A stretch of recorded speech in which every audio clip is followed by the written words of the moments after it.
my heart and mind to the far Q, everybody. It's a podcast that invites you and people from all walks of life to talk about various access to equity within the context of Aotearoa.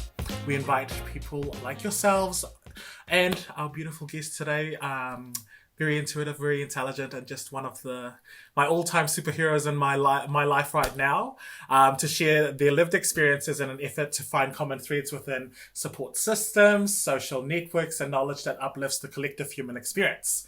Kelsey, what's our season 2 question? So in season 2, we are exploring what does equity and knowledge look like for various communities coexisting within one society. And as Tauri and Aotearoa, we recognise the mana whenua and kaitiaki of these lands. Malu Seo and I have experienced most of our growth in the Waikato and want to honour Ngāti Hawa, Ngāti Mahana and Ngāti Wairere. Hey. We are grateful for the connections our whakapapa weave through for us to be able to connect and grow with community through the whākiu kaupapa. Malu Seo and I would also like to honour our queer ancestors who fought for our rights and visibility as equitable citizens of the world. Kia ora, my name is Kelsey and I use they them pronouns. No ngāti te koa, o tō asa Malu Seo, Joseph Tulene Monise, and people use he, him pronouns for me. And today, you already know the deal, whānau. We allow our guests to fashion themselves exactly the way that they fashion themselves, because they might be someone completely new in the moment that we're talking to them. So please, without further ado, over to you. Oh, awesome. Kia ora, hafa day, both of you and everyone who's listening. My name is Jesi Lujan Bennett, and I'm a Chamorro woman figuring out what it means to be Pacific here in Aotearoa. And my pronouns are she, her. Amazing. Oh my God. So thanks for having me. I'm so excited. It's going to be so good. So can you just please enlighten us to your whakapapa? Because I feel like for a lot of, even for me, and when I first met you, I'm like this, Mariana, Chamorro, what? And it is 100% my ignorance, but can you please allude us all to a little bit of your whakapapa? Sure. And you're not the only one. A lot of people here in Aotearoa are like, you're what? You're from where? But once you give a little bit of kind of the regional aspect of where I'm from, then people get it right away. So my family is from the region of Micronesia. So that is the northwestern half of the Pacific. And we are from the islands called the Marianas. And we're specifically from the island of Guam, also known as Guåhan. So our archipelago is the biggest one. Well, if you're looking at land size, it's the biggest in Micronesia, and Guam is the biggest island in our region. Yeah, so from up there, but I grew up in San Diego, California, where there are lots of other Chamorros or indigenous peoples of the Mariana Islands. There are also lots of Hawaiians, Samoans, and other kinds of Pacific peoples who have some kind of colonial relationship with the United States. Mm. Yeah. So I'm one of maybe 5 Chamorros in this country. And we all kind of know of each other through the Coconut Network. And we've even had a barbecue before COVID last, February or March 2020. Mm. Yeah, and my mom was visiting at the time. And we also had a visiting Chamorro scholar. And so I think there were 7 of us in one room. Oh, that was exciting. That was exciting, yeah. Yeah, so there's a few of us, but there are others from the larger Micronesian region that call Aotearoa home. Mm. So that's obviously one of the biggest communities that enrich your life right now. What are the other 2? So can you give us 2 other communities that you either add value to or they add value to you? Sure. I would say, so for sure, Chamorros. If we expand it out a bit more, Pacific, and with Pacific, I also include Maori in that. So not just that kind of Chamorro community that I come from isn't the only, space that I'm a part of, group that I'm a part of, but definitely I see myself as this larger, in this larger Pan-Pacific kind of community. And that looks and feels different depending on where I am around the world. But here in Aotearoa, it has its own flavor and feel, which is great.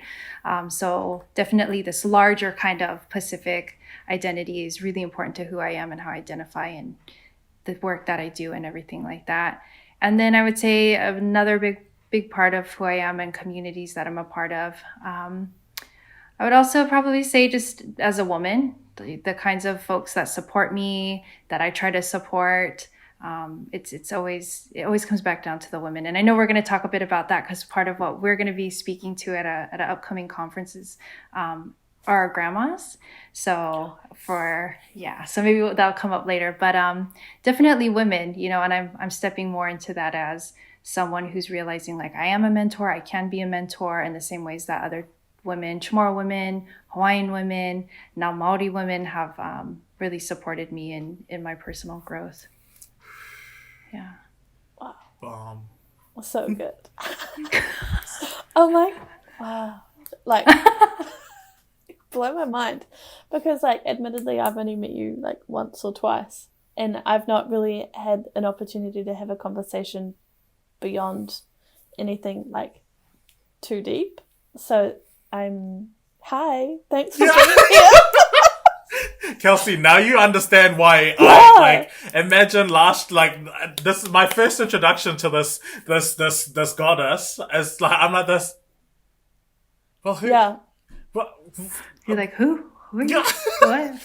You're from where? Like, I have full faith in Maluso, and Maluso was like, okay, yeah, Jesi. I'm like, okay, cool, let's go.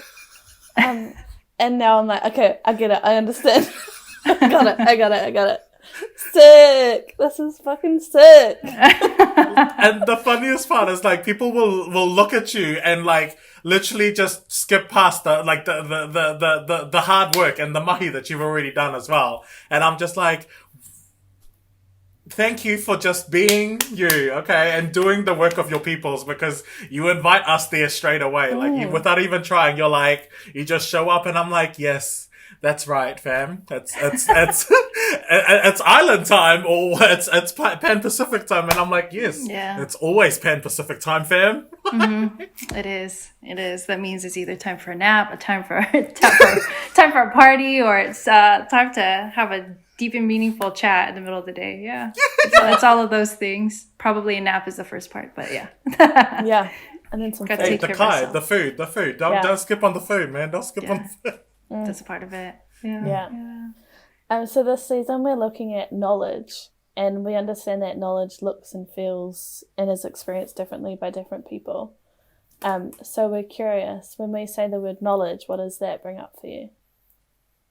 Knowledge is a hard one for me to define in a real clear, easy way, because I think it lives and it looks like so many different things. I think at a really basic level, it might be knowledge is something that's tied to familiarity, an understanding of a particular kind of concept or skill set, something like that.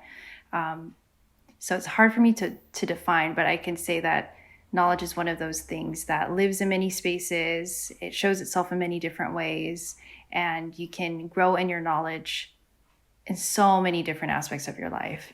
And part of it, I think we'll talk about today, is just like, what does that look like? How do you share knowledge? How do you find knowledge? How can you grow in it? So for me, like, knowledge is all around us, and all of us hold some of it, right? But it's a matter of tapping into it a little bit more, and who to go to for different things, because it doesn't just live in the four walls of a classroom, and it doesn't just live with your teacher, in a very formal sense. It's with your grandparents you spend time with. It's even with the little ones that you might be babysitting.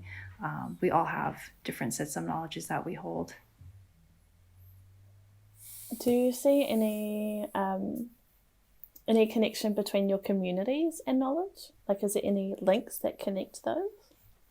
Totally. I think that's what got me into thinking about going into higher ed in the ways that I have. Knowledge is everywhere. It's around me. A lot of what I found growing up is that I'm learning through action. I'm learning through watching. I'm learning through spending time with my family members. And I'm thinking of, the ways that my mom and my grandma enact themselves in the house and really set an example. And that's how I learned, that's how I got like little tastes, little bits and pieces of the knowledge that they hold. It's just by observing and watching. And when they tell you to do something, you just do it and you don't question, and you learn later what you just acquired as a skill set by just doing. So for me, I think knowledge is like intrinsically a part of my community, of my family, the various communities, right? Community with the IES on the end, because we come from so many different spaces and places, right? But for me, it was early on just watching and being a part of stuff with my mom and grandma, who I spent a lot of time with. And just seeing how they enact themselves, and then going, oh, they're so generous. They just do stuff and they don't explain why, but this is what you do. And later when you grow up in retrospect, you're like, oh, this is why they used to do those things. You know. Shout out your mum and your grandma too. Speak their name. Come on. Oh yeah. So my, which they might be listening to this. My mom is Kathleen Lujan Vestovich, and then my grandma is Guadalupe Lujan, and everyone knows her as Lou Lujan or Mama Lou. Everyone knows my grandma in San Diego. We walk down the street and there's not a person that's not like, hey Lou, what's going on? Hey, or oh, you're Guadalupe's granddaughter. I'm like, I'm not Jesi. I'm Guadalupe's. Yeah. I'm Lou's granddaughter. Yeah. So with them, a lot of it is through the examples, you know, how they carry themselves, how they take care of our family, and not just our nuclear family in the house, right? Because we live intergenerationally, but also families that are back home in our home islands. Like somehow my grandma knows, like, oh, my uncle got a new haircut when I was in Guam. She's like, hey, your so-and-so got a haircut. I'm like, how did you know that? Like, you know, she doesn't FaceTime, that she calls like old school calls on the phone first thing in the morning talking to folks. She just knows everything, has her finger to the pulse on everything. So it's really neat to just watch how she keeps tabs, you know, she keeps an eye out. She's watching over people and doing all sorts of really interesting stuff through her day where you just kind of observe. And then there's a point where she's like, stop observing and pick something up while your hand's empty, you know? So it's a lot of that. It's like watching and then also, come on, let's go. So, you know how these ladies are. It's great. It's great. And I'm like a very subdued version of my grandmother and my mom. Like I'm a very calm version of them. Yeah. But I think as I'm getting older, I start doing things or saying stuff where I'm like, oh my gosh, I am my mother's daughter. I am my grandmother's daughter, you know, which is a great thing. It really is. And I give it up. I give it up all the time where I'm like this, like, as soon as I say it, like, literally, and if I don't say it out loud, it's in here, it's ingrained. Like, when someone's literally asking, where's this, I'm like, open your eyes and not your mouth, because that's the answer that I'm getting all the time. So it's like this is sad, is that I carry it to work in other places as well, where I'm like,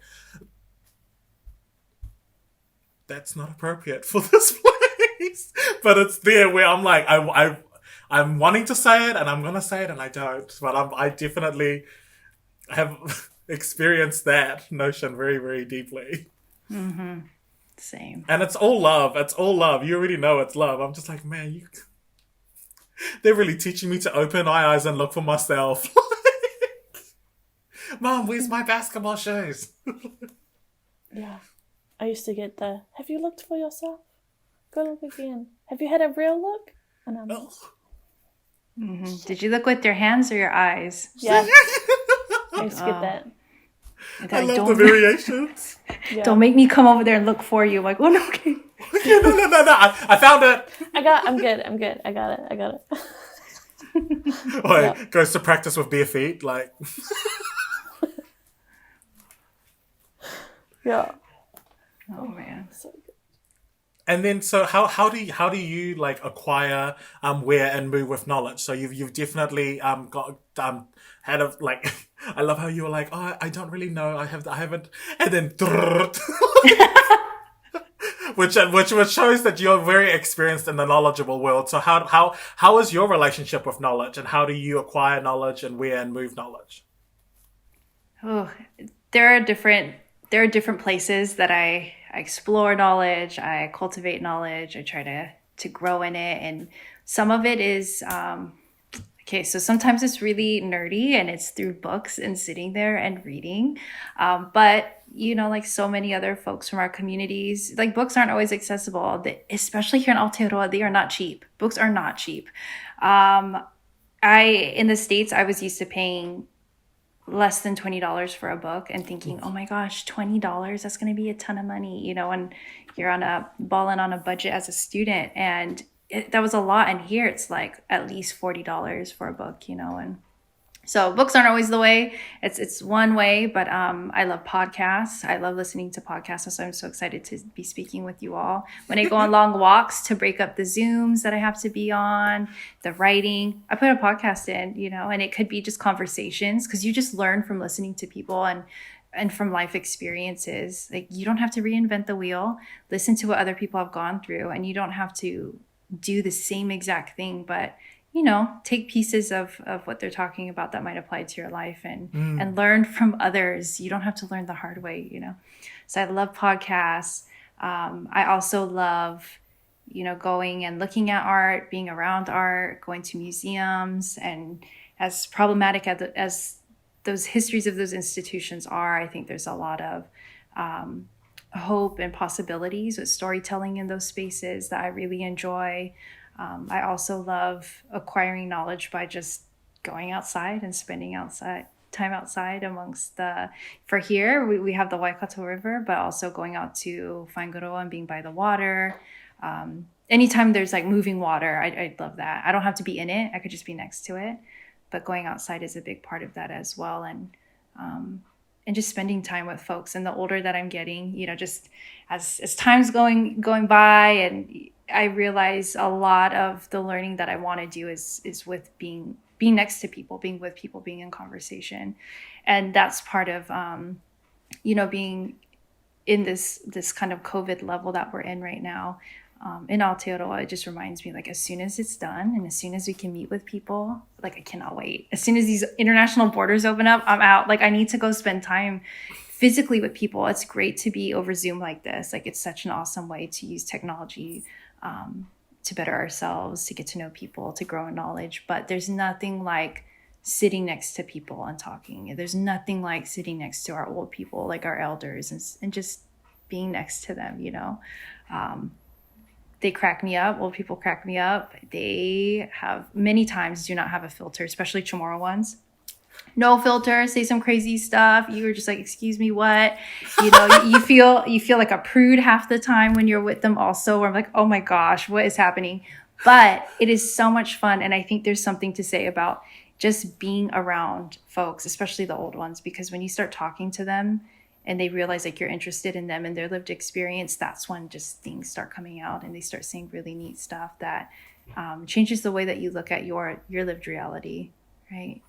So knowledge is everywhere, and I try to acquire it all over the place, but I would say a lot of it is talking to folks. And right now it's all on Zoom, it's all on FaceTime, which I'll take it. But a lot of it too is just buying overly priced, way too expensive of books. Just, but I do it. I love it. You can't see what's around me right now, but there's books everywhere. And so it's a balance. It's a balance of like collecting these books, especially the old ones that are no longer in publication about the islands that my family comes from, scouring eBay for them to see how people have framed the conversations of our spaces, but then balancing it with, okay, get ready, gotta talk to my grandma for a little bit. She's gonna say some outlandish stuff, but that's the fun of it, and texting with her and seeing how this lady who's quite a bit older now, how she's figuring out texting, like all these ways that we learn from each other, and seeing how her and her friends just, they know so much, but they don't realize like there's power in the stuff that they know, but they just think like, why do you want to know that? Like, I don't know anything. You're the one that went to college. I'm like, so you've lived a long life and you've had so many adventures and you know so much. Tell me everything. She's like, okay. Literally me and my mom, like my conversations with mom now are just so freaking bomb, because she's at a point where she can, like, she acknowledges that she has been intelligent and has been smart the whole time, and then every single time I call her, it's just like, she's like, well, I've been thinking about this and this and this and how that's related to racism, and I'm like, this, carry on. And I'm like, and then like when you're saying my mom doesn't have a filter as well, like my mom doesn't, like, it could be like, and it's like, it's savage. It's so savage. Like, and not savage in it, like, it's savage as in, like, if you don't know my mom's heart, you'll get offended. You'll get offended because, like, she's all she's wanting to tell is her story, and everything is on the cards. Nothing's off the cards. That's like, yeah. So I feel like you know the way that you're talking about it. I'm like, Oh, I sure do. There's no rules. There's no rules. There is not at all. And and that's kind of what's fun, I think, as we're getting older. Like I make note of those things, like how they talk to folks and why so many people, for instance, with my grandma, like why so many people know her. And it's because she's so forthcoming, but she does it with love. And she'll like preface things, or she'll say something after to make sure that it doesn't like hit in the wrong way. You know, and that kind of energy that she brings to her spaces. And so when I have my classes, one of the ways that we do icebreakers, I ask them 3 questions to introduce themselves or their partner. What's their name? Who do they bring with them to class? And what is home to them, or what do they call home? And they're all open-ended questions, so they can approach it however they want. But the part about who do you bring to class, like I usually say my grandma, because she didn't get to go to college, and she always talks about, you know, if I ever do it again, like you could now, you could take a class. But she just has this kind of fun, like humor to her, this zest for life, but also this like real staunch, like grandma mom vibe to her as well. So everyone's her baby, everyone she's calling lover, everyone is this, but you know, she also has like so much good advice, you know. So it's a little bit of everything with her. So I'm like, okay, who am I bringing today? I would probably bring my grandma, because she would love to be in the room with all of you, you know, and she would be the first one to probably say something when I ask a question. So I'm like, think about those kinds of people in your lives. You don't have to be them, but emulate that kind of, like we were saying, the vibe, like emulate that kind of presence, you know, fake it till you make it. And bring that, like bring your grandma and channel her today. Or if you're feeling a little low, channel a different person. I'm like, bring them to class, because, you know, you don't just bring yourself. So let me know who's in the room with us and who you're trying to emulate. And usually you get a lot of grandmas, and come to find out we all have some pretty interesting ones in our families. Yeah. Well, I feel like that's a really good segue into grandmas in the archives. Well, tell us how that is for you, or how's the journey going for you? So for your listeners who don't know what grandma's in the archives, having conversations with folks and talking about the ways that we learn about who we are, our interests in research, our interests in higher ed. There's a whole group of us within our Department of Pacific and Indigenous Studies at the University of Waikato that are heavily informed by our grandmas, right? There's something about a grandma. There's something about it. We can't put our finger on it, but there's something about them that really just sticks with you. And what we decided to do for the New Zealand History Association conference, hopefully that's the correct title for it, we're going to do a roundtable later this month to talk about the ways that our grandmothers have had, you know, real effects on the ways that we see ourselves in our professional academic kind of work. So some of us are writing about our grandmas, you know, like Hineiti, one of our colleagues, she's talking about her grandma that's driving her research, that's driving her dissertation. So you have a grandma that is like the center of the work. And then there's other ones of us where, like for myself, my grandma is not the sole figure in the research that I do, but she's definitely in the acknowledgements. She has like these little bits and pieces where she comes up and I acknowledge her story in my research. But there's so many of us where we're like, who would have thought? Like our grandmas are the ones that have informed our moves into our graduate work or into our professional work. Yeah, including you with your grandma. Oh, it's just I'm always in happy like spaces whenever we're talking about grandparents, because I know the blessings that I received as being raised by my grandparents. So to me, I'm like, this conversation always comes in like super in love mode and just an abundance of love, because I'm like, it's just like I'm swimming in a pool of love and it's all grandmas all around. But yeah, so a little bit around mine's very much similar to yours in terms of very much the informant. So I also have this theory that I want to pitch to the both of you to see if this is something that actually works in your walk and in your plight as well. But so me and Mom have been having these conversations back and forth around like how my relationship with my grandma is completely on the polar opposite side with my mom and her mom. And I was like, so when we were unpacking this, I was like, oh wow. And then I started to, as my mom was telling me about her relationship with her mom, I was starting to begin to notice that all the love that my mum was wanting to get from, and the attention that she was wanting to get from my mum, or from her mum, was the attention that the grandparents, like her mum, gave to me.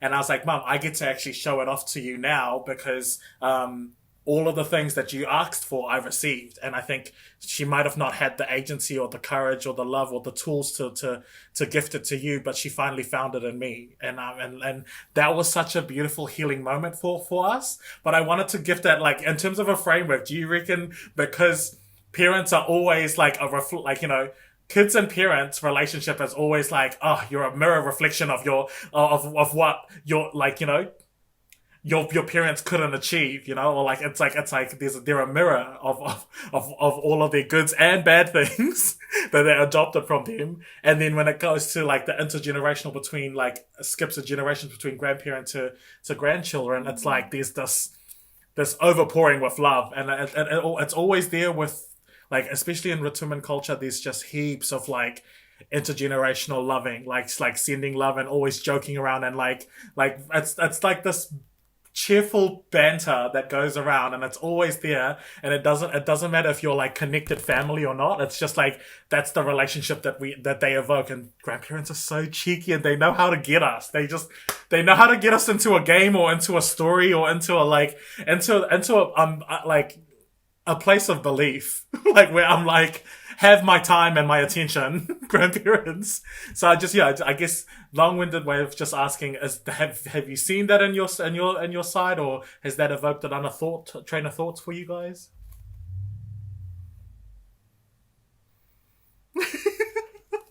I love how both of you are doing eyebrows at each other. I'm like, go for it, Kelsey. Go for it, Jesi.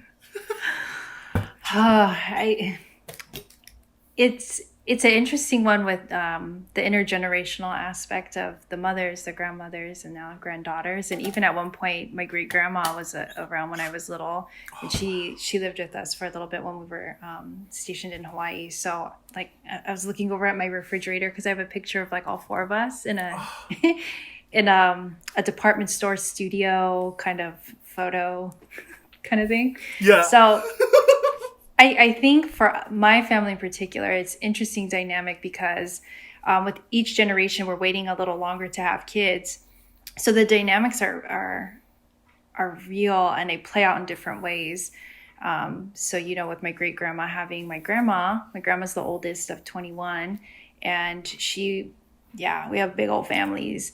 And my great grandma was in her teens when she had my grandma, and so in a way they were growing up together. And as my great grandma continues to have kids, my grandma is acting as a mother in a way too, and all the older girls were getting the younger ones sent out to them as they moved to the States because the military or whatever it may be. So they have their own particular kind of dynamic. And then when my grandmother has my mom, she's pretty strict with her and was abiding by these very, how do I say this in a nice way? But my mom was dealt a particular kind of cards that was quite different from my uncle, because she's a girl and because they're in the States and you can't be out past this time and you can't do this and whatnot. So they have a very different kind of relationship, a tense one in some ways, but a very loving one. But growing up, it played out in a way. So when I come along as a little one, there's like a softness, I think, that comes to my grandma. She's always been soft, and like literally and figuratively, but like soft in this way, knowing like she's helping raise us and she's very much a part of our lives and she's our go-to babysitter. But there's like a softness, maybe knowing that you are not the primary parent, like that drama and that hard stuff and that dealing with the hormones and whatever, that's for your mother. Like you go talk to your mom about that. But with my grandma, I think she got to soften a little bit with the grandkids in a way that she just couldn't maybe with my mom and her brothers. That's what I'm kind of thinking with us in particular. No, yeah, I can totally see that 100%. Yeah. So much so when I was little, I told my grandma, I was like, why aren't you my mom? She's like, don't say that, but it's okay. Cause my mom was going through her own things too, like you forget that. Yeah. That they're human. And then we become adults in ourselves going like, wow, at this age, like my age, my mom had like 2 little girls and she's trying to deal with us and deal with a mom who's also having her own ways of feeling about life. So Yeah. And as a Legit. kid, you don't understand. So you're just like, Nah. why are you the best? She's like, don't be like that. We're all in different stages right now. And your mom is going through some stuff as I am, as you know. Love that. Love that. Kels? For me, like the grandma that I think about is my dad's mum. June. June. Hi, June. And very similar. Like I think that she pours a lot of love into me because, like I'm very consistent in her life, and a lot of the other grandchildren I think are a bit, like in and out a bit, whereas I seem to, from what I've seen anyway, I seem to be maybe the one that's the most consistent checking in with her. So I do feel a lot of love from her, and love in a way of not really over words but action, and like she won't say that she loves me unless I say it first, so I make it a point to be like, bye Jean, I love you, and she's like, love you. I think it's so funny. But I definitely see that she treats me in a different way than she treats my dad. And I think it is because of the that none of that like major responsibility. Like she's not responsible for my actions, even though like I'm a grown ass adult. Like we just have the best times. We're just like best friends, and we hang out, and we like go get ice cream from McDonald's, and like it's a good time. And we just like chill and hang out and just enjoy each other's company. And she just waffles on about all the things. Sometimes I don't even know what she's talking about, but it's just a good time to just like be in space with my grandparent. Like, yeah, it's amazing. But yeah, I definitely see that there's a difference in the way that her and I interact than the way that her and her sons interact.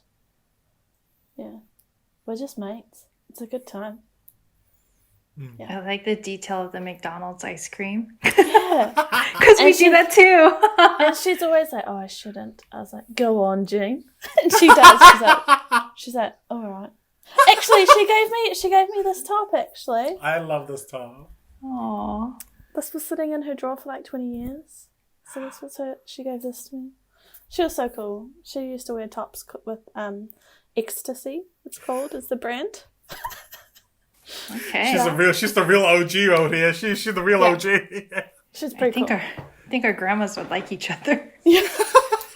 So my grandma loves to talk about ecstasy, and I'm like, I don't know where this is going, but I don't want to continue. I don't want to continue this. And she's like, talk why? About ecstasy and eat the ice creams. Oh yeah, and she loves a McDonald's ice cream cone, and she loves the senior coffees. So I think they would have a lot of fun. I think so too. I think it would be a good time.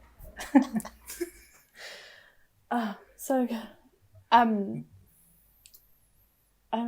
Yeah. Oh my God. Yeah. Just thinking about my grandma now. I'm like, I imagine what she was like at my age at 27. I'm like, what were you doing? And she shared this story with me once, and I don't know how old she was, but she drove a moped from Taumaranui back to Hamilton. Like, 50cc little moped, and she knew it wouldn't get very far, so she put a gas can on each handle and just like went hundy all the way from Taumaranui back to Hamilton, and would just like fill up the moped and fill up the gas cans each time she saw a gas station. I was like, you're so cool. It's a long way. Hard, it is. On a little moped. Yeah. It was crack up. One of the things my grandma taught me, there's a lot. Okay, so one of the things she taught me is that you always ask, because the worst you could get is a no. You always ask. And it could be for anything, like, if you see a really pretty succulent growing in someone's yard and it's just like overflowing, she's like, I just ask them, like knock on the door and ask them, can I have like a cut of your flower or your plant or whatever. But for her, that's played out in so many different ways. And one that's popping into my head is that when my great grandma came out from Guam and was staying with us in San Diego while she's getting some surgery done, all my great grandma wanted was Cracker Jacks. Do you two I've heard grow of up it. eating? Okay, so Cracker Jacks are just like caramelized popcorn and nuts in it, and it's one of those things that in the States we kind of associate with baseball because you could get them at baseball games, but you can also just get them at your local dairy and stuff like that. So anyways, that's what my great grandma wanted on her deathbed, was like Cracker Jacks. So so that's what she wanted, and my grandma was like, everyone gotta get Cracker Jacks, like go. So we had a gas station down the street that had Cracker Jacks, and we get it. Well, my grandma would open it for her, and she looked in the bag and was really upset. And she's like, there are only 2 peanuts in this bag, 2 peanuts in this whole Cracker Jacks bag. How dare they? So she called up Cracker Jacks, whatever that number is, their helpline, and just told them, hey, my mom wants these Cracker Jacks and there's only 2 peanuts. How are you going to make this right? So I don't know what kind of negotiations or threats she made, but we got 2 boxes of Cracker Jacks sent to the house, and we got t-shirts, red t-shirts that said Cracker Jacks and like had the little character person on it.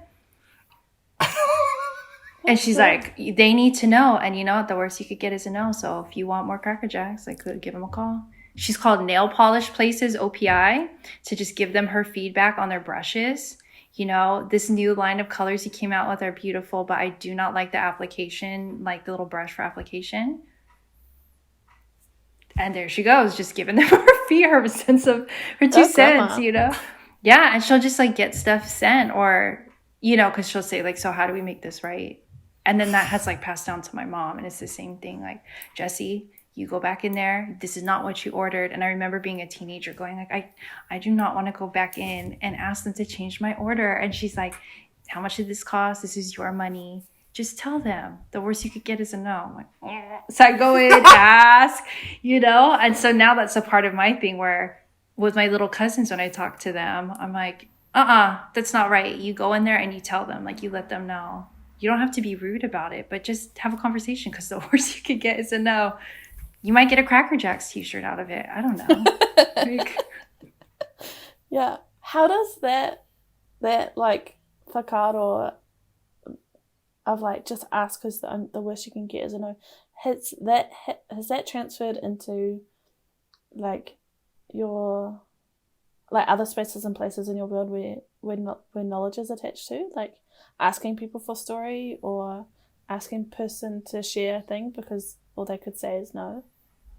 Oh, totally. To me, it comes down to everything. Like you can email someone, you can send them a message on social media if you can't get their contact information. Oh my goodness. Like there have been a few people where I've had to go like look for their contact info. And once I got it, it's like I have to reach out and just be polite and always give them the space to say no or to exit or to graciously, say that they can't do it. But I'm like, it's worth a shot just reaching out and saying hi. It's worth a shot reaching out to the archivist at whatever to see if they have something.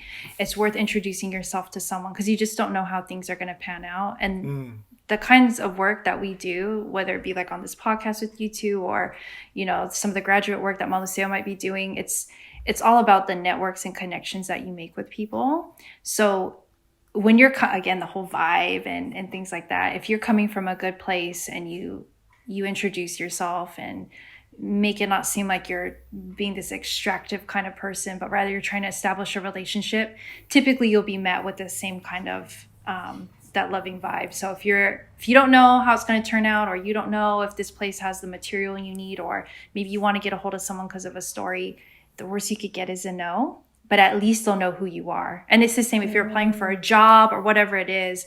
It's good that at least they know that you're there, that you're doing this work, because you don't know how it's going to pan out in the future.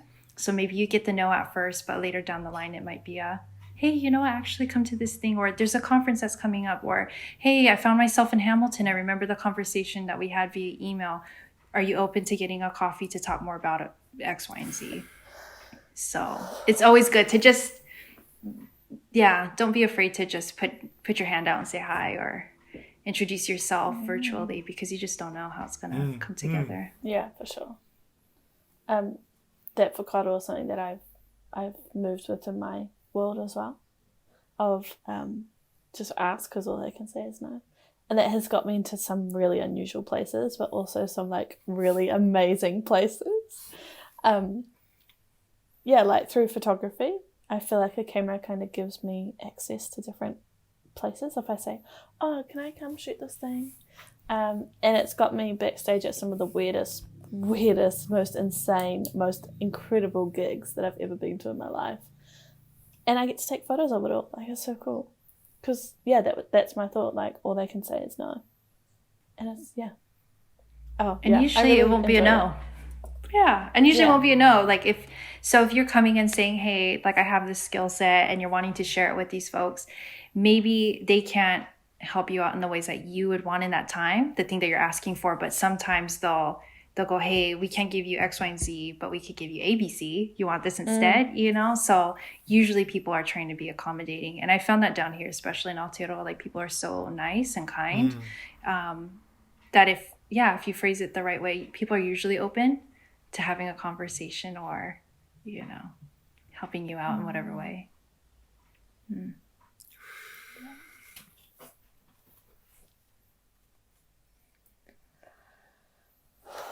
Yeah. Totally agree. Like, it's crazy to know that. Because people have told me, they're like, why do you ask? Why do you do this? And like, it's very comforting to know that is a story that is happening in other places as well. Because people have been like, why would you do that? What if they say no? And I'm like, what if they say no? Yeah. Yeah. Anyway, moving on.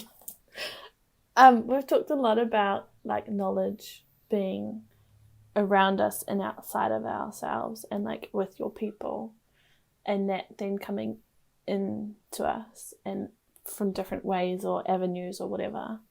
I'm curious if there's any kind of knowledge that you hold innately within yourself. So what kind of knowledge do you hold in your mind and your body and your soul? I've been thinking about this question for some time. I know I carry a lot on my own. Like, I am a product of people's before me, you know, and I was a hope and dream of folks that, you know, I don't even know at this point, but have influenced me in some kind of way. So I know there's things in me that sometimes I probably just do stuff, or the way that I carry myself or how I interact with folks, that is probably coming from others before me. But I think for me, a lot of what I feel that I carry has to do with like a calmness and a patience that I don't know if I get from my mom and my grandma necessarily. You know, I just talked about like how out there they are and they're like these beautiful people in that kind of way. But I also know that there's another way that I hold space that I think is maybe outside of being with them. They've taught me how to be generous. They've taught me how to be comforting. But I think there's other ways that I've found that I hold space, or that I can interact with other folks, that to me feels like it's beyond just these kind of parental figures in my life or these family members. So I think that's some of the stuff that I just carry on my own. It's like from people before, you know, ancestors before. It's like how do you take a beat? How do you take a breath? How do you hold yourself in that way? How do you also, you know, not feel like you have to know everything in all these different spaces that we go between? How is it that I can just be, you know, like a calm presence? And I feel like that's not necessarily something that I've always learned from my family, but it's something that's just one of those kinds of, again, knowledges comes and looks and feels and forms in so many ways. And to me, that kind of vibe, that's a type of knowledge. That's a kind of skill set that some people have to work at. And others, like myself, I feel like, not pretty calm, pretty chill, pretty even keeled. And I feel like that's maybe that's not coming from my mom's side. Maybe that's coming from my dad's, or maybe that's coming from my grandpa's side, the Luhans. But yeah, I think some of those knowledges that I have is really just having an ear, like sitting and listening. And I can just, if you got something to say and you just need an ear, I'm down. Just give me a coffee and I'll hang out, you know. And I think that's something that it's just one of those skill sets that I've had, where people will just divulge stuff. I'm like, okay, cool. You know, so do you want my advice? Do you just want an ear? Or do you want me to repeat back to you what you said? Or do you want me to repeat advice that you want to hear, you know? And so that's what I've been telling one of my good friends lately. I'm like, I will listen to you for hours, but you just tell me what kind of listening needs to happen. And I think some of that is a skill set for sure. For sure. I think so often people just insert themselves in the conversation when that's not what is actually helpful for the person who's sharing. Yeah. But yeah, that what kind of listening are you looking for here is such an important tool when trying to really connect with somebody, rather than just being like, okay, well, these are my thoughts. It's like, shush, it's not about you. Shut the hell up and just like sit down, drink your coffee, listen. Yeah. And I think that's like, you can listen to anyone, but what is needed from that person? And sometimes it is just that question, like, what do you need from me right now? And sometimes they just need to say something out loud. Like they just need someone to hear and witness this, and that's it. And I go, okay, sure, go for it. Say what you need to say. And then when they're like, do you have advice? I'm like, do you want me to tell you like it is? Or do you want me to like be a little bit more sensitive and also repeat some of the stuff that you kind of want to hear? Like, what do you need from me right now? And when you ask, usually people will tell you straight up, like, this is what I need. I just need you to hold space for me. And it's like, okay, cool. Yeah.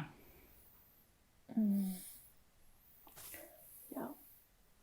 I want to go back to kind of something that you were talking about at the start around, as a young person, when your parent or your grandparent tell you to do something, but you're not quite sure why, and you don't really understand why. And then as you grow older, you kind of get to figure out why that was a thing and why you maybe were or weren't allowed to do a particular thing. And I'm curious how, like, with age, that knowledge and that understanding comes to be. Like, do you think it's a innate thing within yourself that maybe just comes with age, or do you think that there's a particular shift that happens as you grow older? I think it's a bit of a shift because you have your own lived experiences now. Like, you are able to witness things in the world. Like, you have some experiences where you can now go, okay, in retrospect, didn't understand at the time, but now I understand because I've gone through X, Y, and Z. So you can, as I'm getting older, I can identify more with some of the stuff that my mom has gone through and the way she's handled herself, or same thing with my grandma. So now, because I've lived a little, because I've traveled a little, because I've had some work experience, because I've had to, have relationships, or have relationships end and new ones begin, or whatever it may be, you start to think back, you find yourself in these situations and you go, oh yeah, this reminds me of what was happening when I was younger, or it reminds me of this thing, and it might be stored somewhere deep in your mind's eye. And then it comes to you in these moments where you're like, oh yeah, okay, this makes sense now. Or maybe you see it reflected in someone else, like they're going through something in their life and you see them dealing with it in a particular way, and it'll take you back to how you've been told to do something, or words of wisdom from your family members, and then it makes sense in that moment. So I think, as much as popular culture is like, oh, don't get older, and like it's not fun when you get old, and I think it's kind of cool when you get older, if you embrace it, and you age in these graceful ways. Part of it is you have lived experience, and I think that's what's really fun. So when I talk to my younger cousins right now who are in their early 20s going through some early 20s stuff, I'm like, girl, I swear to you, it's going to get better. Like, I promise you that this is not going to be the end all be all, or but you could speak from experience. And then I go, and I'm not the only one. Guess what? When your dad was going through his thing, or when my mom was going through her thing. So it's nice when you get older, because it's all in retrospect, because now you have this lived experience. Now you have these stories that can further back up the thing that your grandma told you, or whoever else in your family. Yeah. See, and that's what I love, and I feel like that's the beauty of intergenerational households, is that you actually get to learn from different stages and different nuances of the same scenario, or like, at least, because it's the teen, like, the teenage pains, and then the 20s pains, and the 20s pains are actually the most funnest part for me, is because I was like, especially in my early 20s, it was just Partyville, where I'm like, yes, thank you so much. I came to have fun. I pay my bills, and goodbye world. I'm going to sleep. And later 20s, I'm like, okay, well, what happened? Like, why are you this way? Why are you always partying? Who are you celebrating? Like, and I'm like, oh, okay, cool. There's other ways to have fun, Malu, and you used to do that a lot. But yeah, so going back to you in regards to the kaupapa of the whākī, we're wanting to know what is in your whākī. So which of the stories that you've archived, what stories have you inventoried or placed at the back of your high security vault? And this has to do with knowledge in particular? Yes. Or just anything that because I feel like you said it yourself. You said everything is knowledge, so I'm like anything. This is true. This is true. Everything is knowledge. I think because everything offers you ways to learn and grow and sharpen skills, right? And whether that be because you're learning from someone else's experience and going, not for me, or you're learning and going, that's what I want to emulate. Maybe not in the same exact ways, but I like what they're wearing and I want to dress like that one day because that's what someone wears in a doctor's office. I don't know. Or, I like that my auntie has a planner and, has a bullet journal and all of that because one day I want to be able to organize my life in that way. So shout out to Kelsey with her bullet journal. So hard. that kind of stuff. But I think, so there's knowledge all around us. And that's the cool thing. It's like, maybe you're not enrolled in a class at the university. There's opportunities for you to grow and learn every day, all day around us. It's just, what do you find meaningful? What is accessible to you?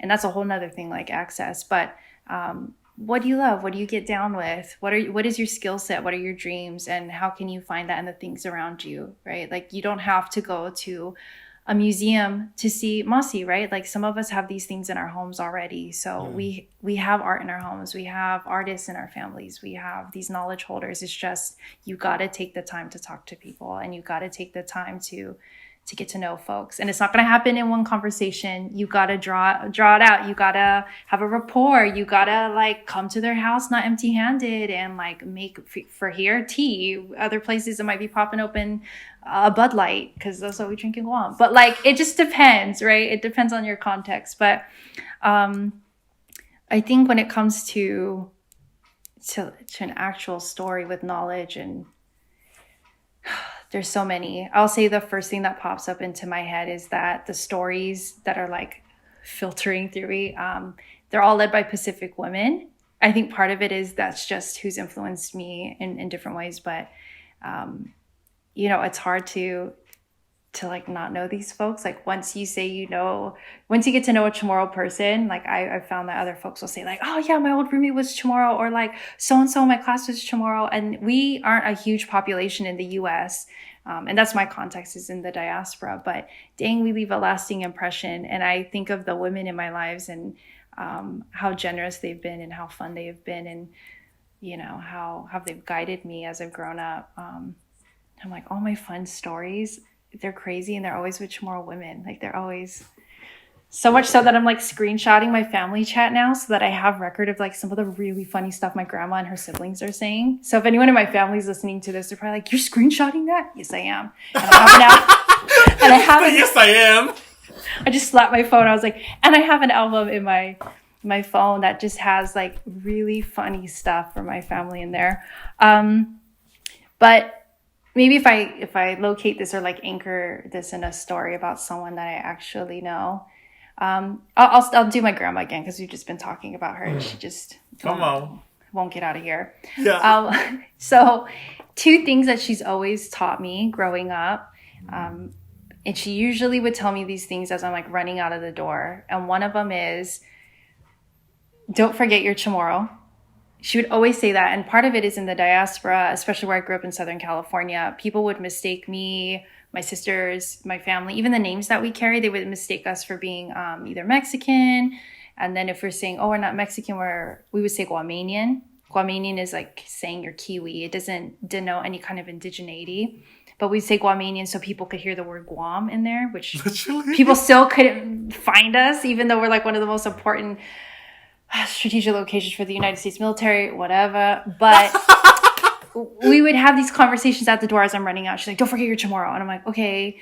And later it'd be you're not Mexican. I'm yeah, I know that. And I get scolded by like old Mexican ladies who would speak to me in Spanish thinking I'm Mexican that can't speak Spanish. And I'm like, no, I feel ashamed now, but I'm like, I am not. And also there's reasons why some young folks can't speak Spanish, whatever. But I was like, no. Like this mija doesn't speak Spanish because I'm of another place, but I should also speak Spanish. I'm sorry. Like this is something I should know because we're so close to the US-Mexico border. So that's one thing. And then also a lot of folks would think that we're some kind of Asian. They would think we're Filipino. And my grandma's like, you're not any of those things. Even if your classmates are all of it, you know, like 90% of my class in middle school, they're Filipino. And then there was maybe 4 or 5 of us that were of something else. And my grandma was like, you're Chamorro, don't you forget. And I was like, oh, I can't forget. I can't forget with you in the house. I can't forget with the food that's being cooked when I get home. I can't forget because of the smell of the house. Like I can't forget because I hear her screaming in Chamorro on the phone to her friends and family, like first thing in the morning. Really hard to forget, you know, but when you walk out the door, the world is questioning who you are and asking all these things all the time. So she did a really nice job going like, don't forget your Chamorro. I'm like, okay, I love you too. And I'm out. The other thing she would always say, whether I'm going to school or leaving the house to meet up with people or to go grocery shopping, she would say, choose good friends, make good friends. That's what she'd always say. She'd add to it later, like, don't do drugs and don't have sex. And I'm like, oh, duh, you know, as you're getting older, I'm like, okay, thank you. But then she would say, make good friends. So it's like, you're Chamorro and make good friends. And I always wondered, like growing up, like, why is she telling me these things? And then you would start, again, in retrospect, you see like who you surround yourself with is a reflection of who you are, the kind of company you keep. And, you know, you don't have to like limit yourself on who's in your circle, but really thinking about, yeah, the company you keep and what kinds of gifts do they bring to your space? What kind of ways do they enlighten your world? What's the vibe that they bring to your life? You know, all of those things. And that's what she was really getting at because she has some really great friends. They chat on, they laugh, they go to the casino together. That's a whole nother story. But, you know, like they have good rapport and they have this history that goes back to when they were teenagers and early 20s in the Marianas and then moving out. And for us folks being in this new space and trying to navigate what it means growing up in San Diego where people can't even locate you on a map, even though this country like owns our islands, you know, she's still like, watch out, make good friends. You are the company you keep. And then when I bring friends around later, she go, oh, I like them. Oh, that's a good friend, you know? So really supporting when I would have good people in my life. Yeah, so I still think about that, you know, who are like the 5 close people that you have around you and what does that say about you? And I'm really proud of the close folks that I have around. I don't have I know lots of people, and I'm sure you two do too, just because of the kind of work that we do. We know all sorts, but like the circles that we keep close, like I look for equality with that, you know, who's in there, how are we bettering each other? And right now they're all over the place. Some are in the Marianas, some are in Guam, some are in San Diego. And sometimes those people will come in and out, and that's okay too. My grandma also acknowledges that, you know, she's like, always be kind. And her other thing, because you don't know, she's like, you don't know what's going to happen. And also, you don't know what they know about you. You know, so she's like, you tell some and you keep some. So that was her other one. You tell some and you keep some. She's like, not everyone doesn't need to know everything about you. I was like, okay. So you're always Chamorro? I was like, yes, I am. The other part is make good friends and you tell some and you keep some. I was like, okay. Because she's like, people go in and out. They go in and out. So you don't have to tell them everything. Wait till they come back. I'm like, okay. So I'm like loving all of this. Thank you so much, Grandma, and thank you for bringing your grandma through. Like, yeah, it's so beautiful to hear something very, very similar. Just like, and I feel so seen in my walk as well, and everything that you said, I feel so seen. And at least, like, it's kind of like the way that I can describe it. It's like the first time I watched Selena, you know, Selena. The first time I watched her, I was like, oh my gosh, people struggle outside of this world too. And it's just like, I guess you never know until you start hearing other people talk about it and speak their truth.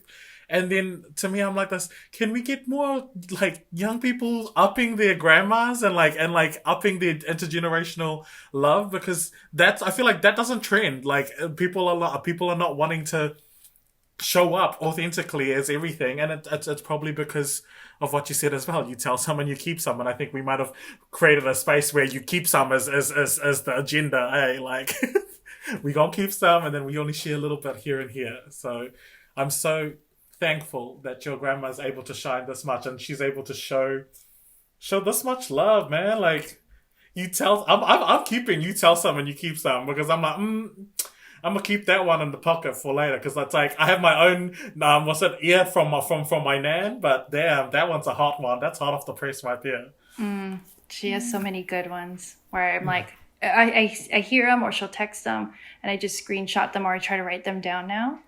And she's of a generation that was really, I'm not going to say struggle, because if you talk to her, she's not going to say struggle, but they were in this really complex moment of this like hyper Americanization that was happening within our islands. And she's seeing folks on the military base having a lot of money, their style and their fashion's really different. And she wants in on that, you know, and she's seeing the fashion catalogs that are coming in from the States, and she's trying to save her money so that she can order from these catalogs and have it shipped in. And then her sister's stealing her, you know, her skirts and stuff and hemming them higher. And they're all trying to like look and emulate this like Americanness that is coming in on the island. And so then when she ends up in places like San Diego, it's kind of interesting how she still plays into those notions, how she's still like very much this Chamorro woman.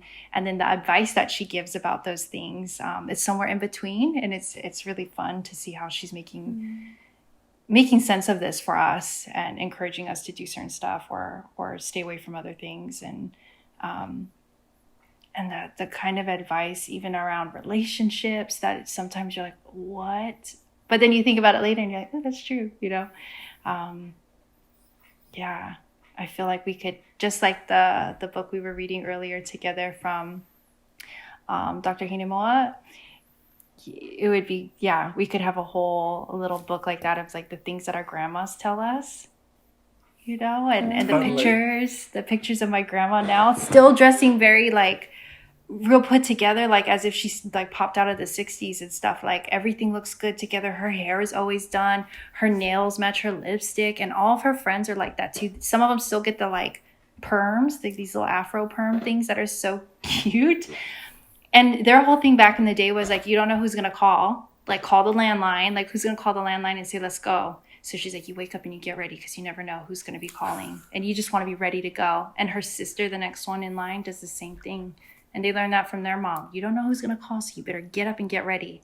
So if someone says jump, you can jump. I'm like, okay. Well, I'm like in sweats at like 2 p.m. And she's like, I've been ready since 9 a.m. Look at me, you know? And I'm like, okay. I would love to make a book with them one day. 100. Yeah, because shout out that's to all the grandmas. Those fashionistas that I'm like, I could never. And so in terms of a koha back to us, you've talked about the knowledge you've accumulated on the outside, the innate knowledge that you carry on the inside, as well as the whakatoki with your grandma. Is there anything that you want to gift into the space in terms of like powerful wahine toa that have actually influenced you in terms of like their thinking and their whakaaro, or is there a book that you'd like to offer into the space from either Chamorro space or even from that side of the world that, you know, our audience would never really relate to or never get the access to? Yeah, there's a few. Well, one book in particular that I think is really great is it just came out. It's from Julian Uggen. And let me just get the name of the book right. Okay, so Julian's book is called The Properties of Perpetual Light. I didn't want to get this wrong. I'm like, it's the Properties Light one. So Properties of Perpetual Light by Julian Uggen. I have it upstairs, and if I had it next to me, I'd show you, because it's a beautiful book. It's small, so it's one of those kinds of books that you could keep in your bag, you could keep next to you on your nightstand, or just pick up when you're in the bathroom. Who knows? It's small enough. It just like fits into everywhere. It's perfect. And it's a collection of different writings from him. So some of it is more poetic, others of it are like personal essays. Some of the work in there is from him giving like keynote talks and things like that. And he's this beautiful writer, Chamorro writer, and I would say poet sometimes, but he's one of our foremost attorneys, and he's done a lot for our island. when it comes to our political status, fights with the Department of Defense for the US and things like that. Like, he's really, really awesome. But he's, on top of just being a great person and awesome work, he's a beautiful writer. And that book in particular it's just great. Like, you're going to laugh through it. You're going to cry through it. And he's had some major writers write reviews about it too. And I say that not to be like, oh, he's the best, but it just shows that it's accessible to so many different people who have no idea about our island. So I highly recommend it. There's an ebook version online that's cheaper. So I recommend it, and I'm going to try to get my class next semester to read it. So hopefully by doing that and getting that book shipped in, we'll have more of it available, for people to purchase that aren't in the class. But it's one of those really accessible, beautiful reads that is going to just take you on this roller coaster of good feelings, deep feelings, all of that. And then you're going to get to learn a little bit more, not just about Chamorros and the Mariana Islands, but he also talks a bit about the Marshall Islands, one of their activists that was dealing with the aftermath of nuclear testing and fighting for the Marshallese to get funding and retribution for just that horrible history that they're still going through. So I recommend that. And the other thing I was gonna say is to look for mentors in your life. Like, this is something I'm always encouraging people to do. It goes both ways. One, look for mentors in your life. Look for folks that, again, have that vibe, that have that kind of feel and essence to them that you want to emulate, and just shadow them. Like, ask if you could spend time, ask if you could get a coffee with them, and don't be mamala, don't be shamed. Just ask, because the worst you could get is a no. And when people, like we're saying, like, if people know where you're coming from and that you just want to get to know them and you respect what they do, more often than not, they're going to want to have that conversation, and the conversation is going to go for hours. So look for those people in your lives. It could be, for instance, with Kelsey, it could be someone who does photography as well. And you're like, I love your work. I don't even know how you get the light to look like that in the photography, but I want to do that. Can I spend time with you? Or it could be like Maluseo. It doesn't even have to be someone in the academic realm because you are a graduate student. It could be someone like totally outside. It could just be someone that you respect and can give you that kind of life advice to help you along as you grow as a young person. So that could be someone like a few years. Yeah, like, hit me up. Like, this is what we do together. But it could be a few years ahead of you, or they could be decades ahead, and for me, like, I have mentors inside my profession and I have ones outside. And it's so great when you can find those people who can advocate for you, who could be that ear, who could support, and can point you to other resources and folks that you should have in mind. Because, again, it's about not having to reinvent the wheel and learning from others. And with that, because you're building rapport and relationships, you also want to look to the people around you that are coming up and making space for them. So I'm always thinking about, how do you hold space for the up and coming ones that, like Alice Tipunga Somerville has talked with us, Moliseo, about hoping that folks that come up around us will be better than us. So we got to make the space for them to come and outshine us and to build off of the work that we've done. So you got to find them. And for me, I find them. Like, for instance, because I'm in the academic world, if I go to a conference, I will look at who is on the conference program, and I will Control F and find Guam. I will put Mariana Islands, I'll put Chamorro, and I'll spell Chamorro in all the ways that our orthography is trying to figure it out. And I will find these little babies, these little nennies that we call them. I'll find them and I'll go to their talks, and I'll make it a point at the end to say hello and say, hey, can we get together? And I'll find all of us and make it that we all go get a coffee, or give them my email, or, make those connections and mentor them and have conversations. And that has meant that I have these friends all over the place from different disciplines who live in different parts of the US, in the Pacific. And we get along because sometimes it's just because we're Chamorro. And I was like, and sometimes you're just going to need that person. And then other times it's because of the respective fields that we're in. But a lot of it is like, who can you help bring up with you? If you have an opportunity and you see that there's an empty seat, who can you invite into that space? So just like, the door's open for you a little, now like push it a little bit more and like get some other folks in there as well. So that's like not specific to anyone, I said Alice Tipunga Somerville, she's definitely one of those people, but I've had so many folks, again, mostly women, who have been so encouraging and just literally grab my hand and like, let's go. You're coming to this meeting, or you're going to have this coffee, or I'm introducing you online to this person. And that has made all the difference. And I think of other folks who don't have this kind of support in whatever journey they're on and how hard it must be. And I always feel for them when you find them later, like they're further along in their graduate work and they didn't get the guidance that they should have gotten, or they didn't get, they weren't looped into the same networks. And it's like, it's never too late. But also you feel for them. You're like, oh man, it didn't have to be this hard. But it's also about us having the capacity to take folks on. So when you can, do it, you know, like, enjoy the company, like bring them along.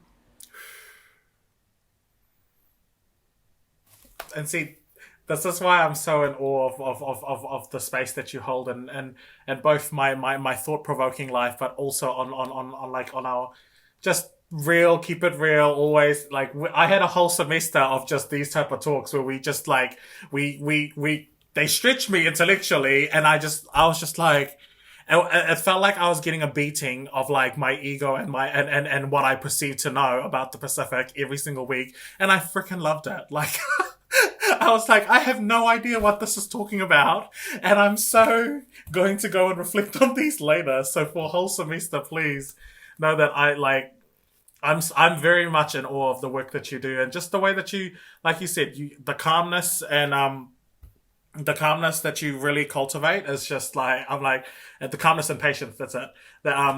Wherever you get it from, I really do admire this of you, because it's just, you've always held space. And I know that Marilise as well, we both really gas you up so much, and it's because you deserve it. But at the same time, yeah, you're right. We do thank Alice for bringing us together and, you know, bringing us into the room, and for the work that she has done, as well as the other giants in the realm of critical Pacific studies has done as well. So thank you so much.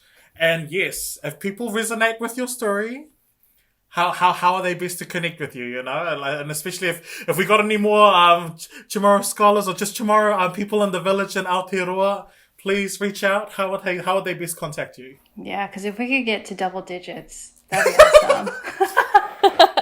That'd be great.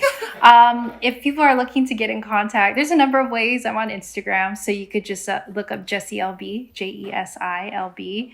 I'm not too active on there at the moment because, you know, you got to take a beat, you got to take a breath, and sometimes social media is not great to be on all the time. But I do check my messages and things on there. You can always find me on the University of Waikato's website under Pacific and Indigenous Studies. My email should be under there, and you can get a look at some of the classes that we teach, the ways that we're thinking about the field of Pacific and Indigenous Studies. So if you are someone who's thinking of going into school, or you are thinking of continuing on with school into the graduate level, know that we have the support and the kinds of classes and resources that might interest you if you want to continue on this journey and learn more about your people, yourselves, or maybe some of the pressing and urgent issues of our region. So you could get more of that on the, again, University of Waikato website. And you can also find me, if you just look up my name, usually like my faculty profile will come up, or my academia one. And yeah, I have a Facebook, just message me. And then if you're Chamorro, of course, just say hi. Like, why not? And anyone else, that's okay too. Like, I'm totally open. Yeah. Thank you so much, Jesi, for coming through and like sharing your story and sharing your grandma with us. Like, how beautiful. Oh, love it. I gotta tell her, I'm like, you're famous. Your name was said in a your name is in a podcast. She's gonna be like, oh, did you include a picture of me? Did I get to see the picture first? I'm like, oh, oops. So she'll do that. Don't put that on Facebook. Let me see it before you post it. I'm like, how do you know? Oh, wow. She really about her image then. Because she knows that things circulate. So that's why she's like, you give some and you keep some. Love that. Yeah. Love that. Yes. But I'll tell her to check you two out, because I know that she's going to love this. So good. You're going to get a call. You're going to get a call from her with suggestions. Yes, please. Please. She's going to be like, I didn't get a t-shirt, and my granddaughter needs a t-shirt. Yeah. We need to make t-shirts first. Yes. And then we'll send her one. Yeah. For sure. The honorary one will be sent out. Just for my grandma. Yeah. But I know we're ending, but I also want to thank you too, because I know this is one of your passion projects that's also informed by your professional work. But I know that just the prep going into this, seeing how much time and thought goes into all of this podcast for both of you, I'm just so impressed. And I'm like, I knew podcasts took a lot of work, but when I see the kind of care and just detail oriented work that you two do, I'm like, oh my gosh, this really does take some time. So I just wanted to thank you both, because what people are hearing seems like it is just a conversation. We're just talking as friends. But at the same time, there's been so much thought put into this prior to any kind of editing and posting onto to these podcast networks. So thank you both. Thank you. Awesome work. Thank you for seeing us, and thank you for also allowing us to see ourselves in your story as well, because you already know this is I would love for this conversation to go for 4 hours, but people ain't sitting around for 4 hours. No, but we could do that later when the levels change. We'll go get a coffee and please. have food in real life. Please, we will buy you a feed, because that's I'll buy you a feed. It's okay. We'll make one. How about we should have a picnic. Let's do that after, okay? We started with a jingle, and would you help us end with a jingle, please? Sure. All right. The fuck you. Fuck you. Fuck you. Hey. The fuck you. Fuck you. The fuck you. Fuck you. Kakite, everybody. Kakite. Esta.